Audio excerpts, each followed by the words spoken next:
the friend in my adversity I shall always cherish most. I can better trust those who have helped to relieve the gloom of my dark hours than those who are so ready to enjoy with me the sunshine of my prosperity. If we are to have another contest in the near future of our national existence, I predict that the dividing line will not be Mason and Dixon's, but between patriotism and intelligence on the one side, and superstition, ambition, and ignorance on the other. But my later experience has taught me two lessons. First, that things are seen plainer after the events have occurred. Second, that the most confident critics are generally those who know the least about the matter criticized. I only knew what was in my mind, and I wished to express it clearly. In every battle there comes a time when both sides consider themselves beaten. Then he who continues the attack wins. The art of war is simple enough. Find out where your enemy is. Get at him as soon as you can. Strike him as hard as you can, and keep moving on. The great bulk of the legal voters of the South were men who owned no slaves.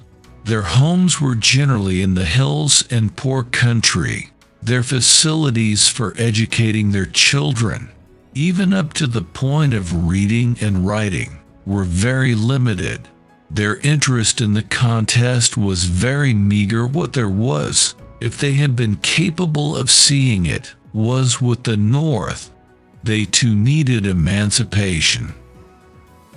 Under the old regime they were looked down upon by those who controlled all the affairs in the interest of slave owners, as poor white trash who were allowed the ballot so long as they cast it according to direction.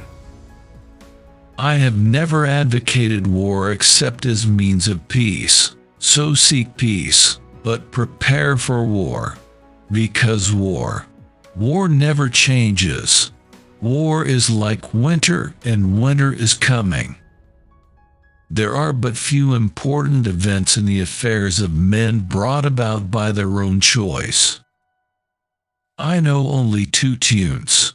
One of them is Yankee Doodle, the other isn't. I propose to fight it out on this line if it takes all summer. Leave the matter of religion to the family altar, the church, and the private school supported entirely by private contributions. Keep the church and state forever separate. The cause of the Great War of the Rebellion against the United States will have to be attributed to slavery. For some years before the war began, it was a trite saying among some politicians that a state half slave and half free cannot exist. All must become slave or all free, or the state will go down. I took no part myself in any such view of the case at the time, but since the war is over, reviewing the whole question, I have come to the conclusion that the saying is quite true. I have never advocated war except as a means of peace. The natural disposition of most people is to clothe the commander of a large army whom they do not know with almost superhuman abilities. A large part of the national army, for instance, and most of the press of the country, clothed generally with just such qualities, but I had known him personally, and knew that he was mortal, and it was just as well that I felt this. There never was a time when, in my opinion, some way could not be found to prevent the drawing of the sword. The distant rear of an army engaged in battle is not the best place from which to judge correctly what is going on in front. The darkest day of my life was the day I heard of Lincoln's assassination. I did not know what it meant. Here was the rebellion put down in the field and starting up in the gutters. No other terms than unconditional and immediate surrender. I propose to move immediately upon your works. As time passes, people, even of the South, will begin to wonder how it was possible that their ancestors ever fought for or justified institutions which acknowledged the right of property in man. The line between the rebel and Union element in Georgetown was so marked that it led to divisions even in the churches. There were churches in that part of Ohio where treason was preached regularly, and where, to secure membership, hostility to the government, to the war, and to the liberation of the slaves was far more essential than a belief in the authenticity or credibility of the Bible. There were men in Georgetown who filled all the requirements for membership in these churches. The great bulk of the legal voters of the South were men who owned no slaves. Their homes were generally in the hills and poor country. Their facilities for educating their children, even up to the point of reading and writing, were very limited.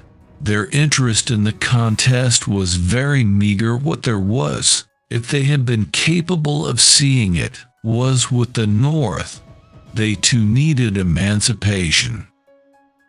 Encourage free schools and resolve that not $1 of money appropriated to their support, no matter how raised, shall be appropriated to the support of any sectarian school. Leave the matter of religion to the family circle, the church amp, the private school supported entirely by private contribution. Keep the church and state forever separate. The most confident critics are generally those who know the least about the matter criticized. There are many men who would have done better than I did under the circumstances in which I found myself. If I had never held command, if I had fallen, there were 10,000 behind who would have followed the contest to the end and never surrendered the Union.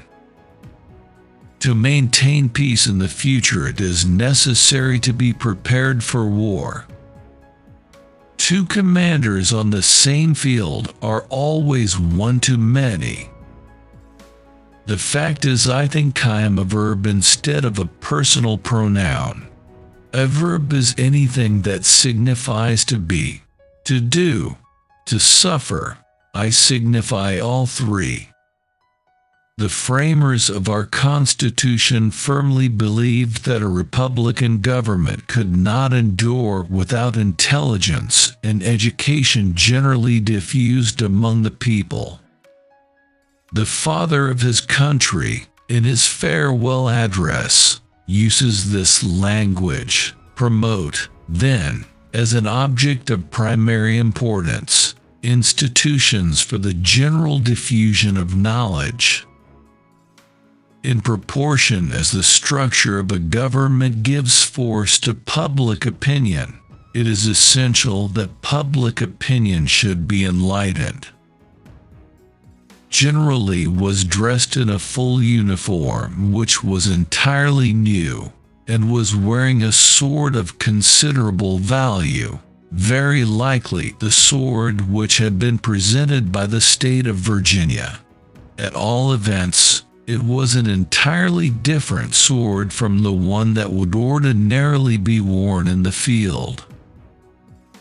In my rough traveling suit, the uniform of a private with the straps of a lieutenant general, I must have contrasted very strangely with a man so handsomely dressed, 6 feet high and of faultless form.